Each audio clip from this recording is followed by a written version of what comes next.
You've just entered the No Delusion Zone. I'm David Debato. Today, there are no guests.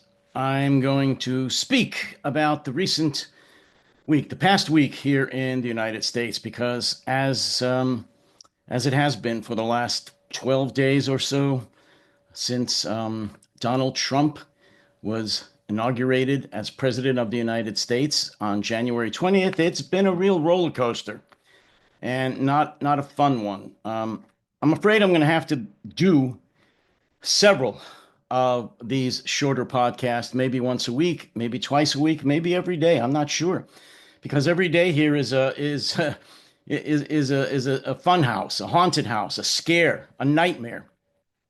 Um, it's been said recently on the internet and social media, and I think I've spoken and written about it as well, that when Hitler came to power in January of 1933, there actually was a German democracy, at least a fledgling democracy. It was called the Weimar Republic.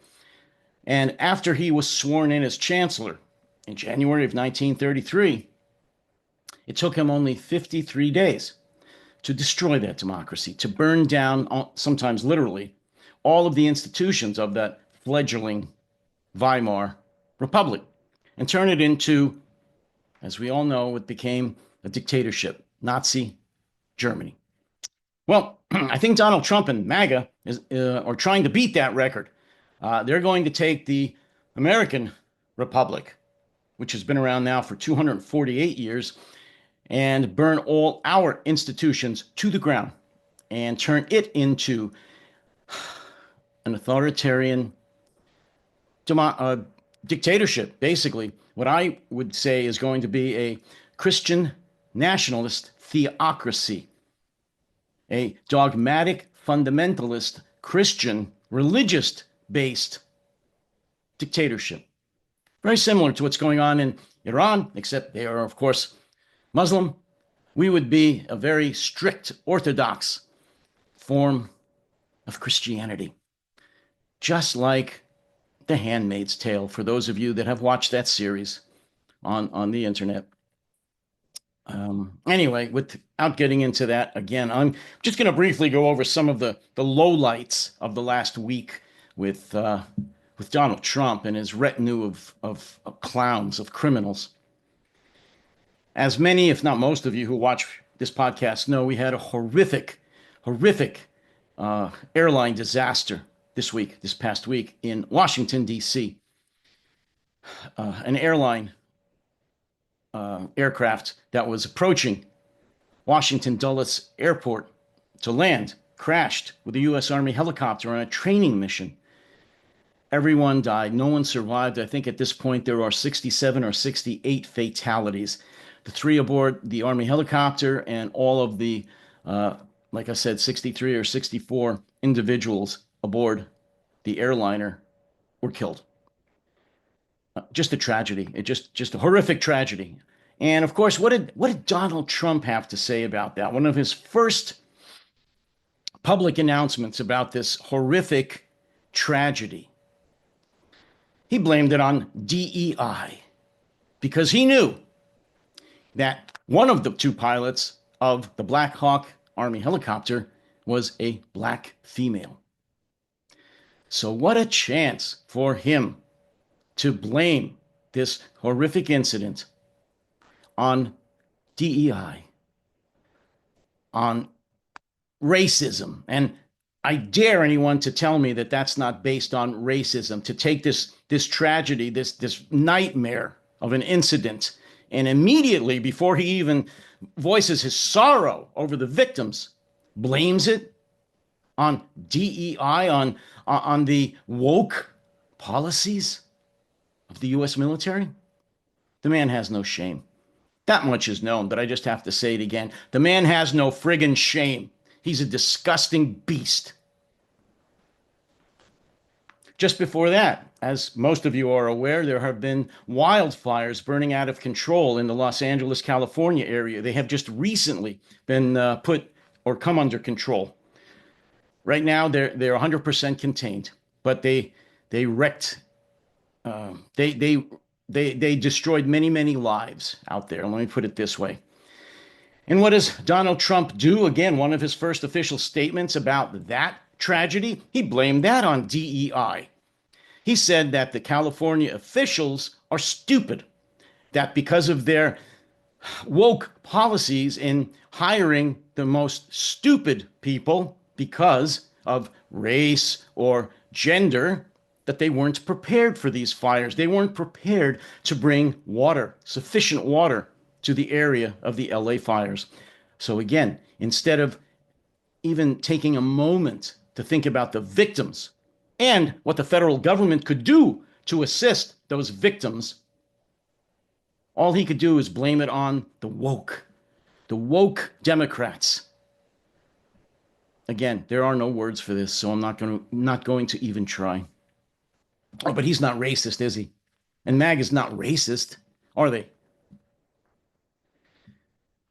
Another disaster this past week. Donald Trump fired all the Justice Department and FBI agents and officials that had anything to do with the investigation of his crimes on, during, and after January 6th, the insurrection, the attempted coup that attempted to overthrow a lawful election and overthrow our government, for which he was indicted and would probably be sitting in a prison cell today if he hadn't won the election.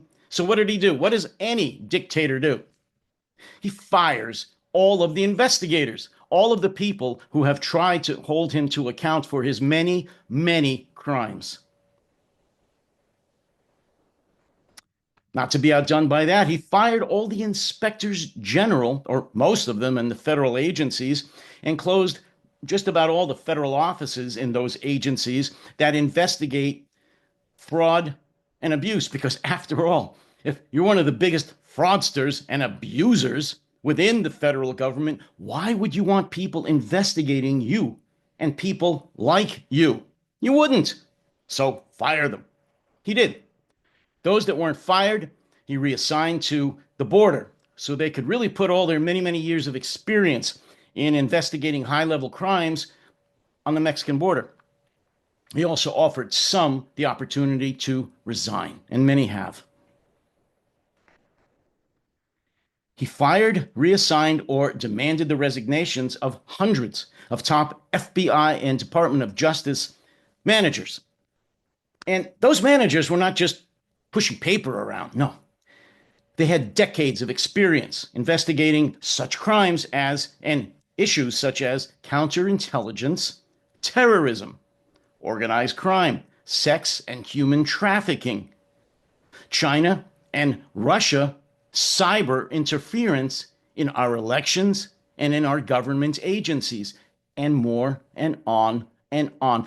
He essentially decapitated the most talented and experienced senior investigators and managers in the Department of Justice and FBI who are responsible for the national security of our nation.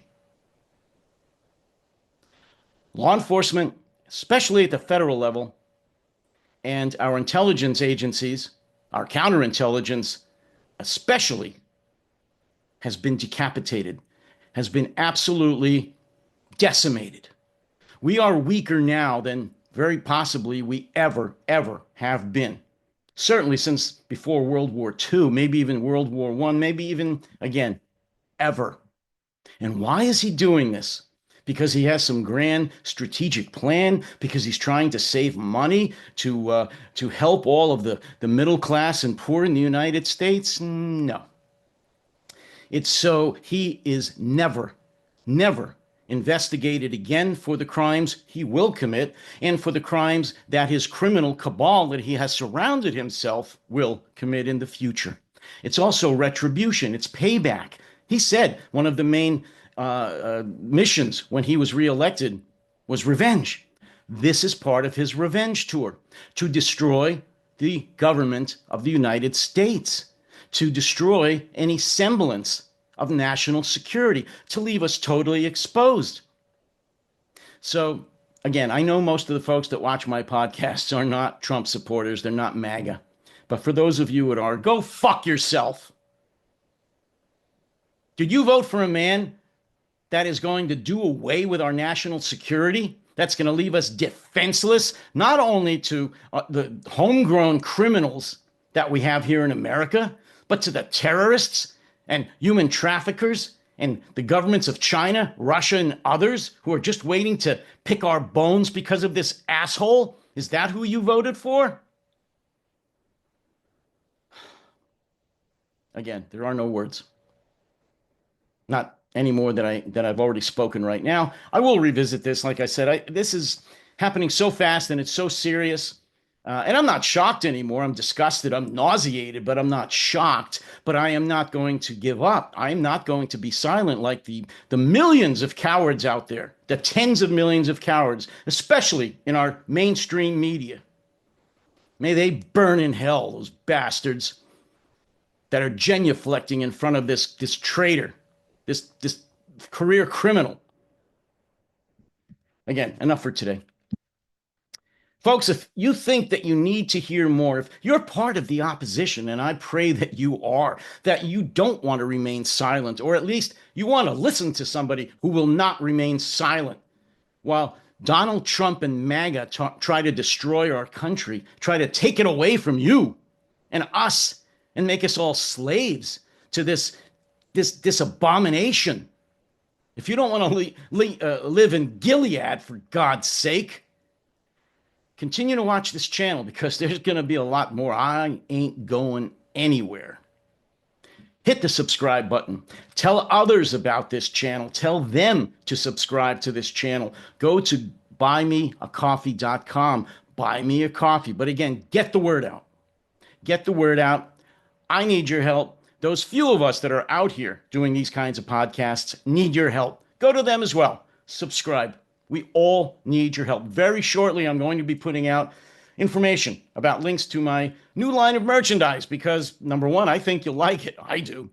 And it will help. It will help. Every penny helps. And so stay tuned for that in the near future. And in the meantime, all of you, take care.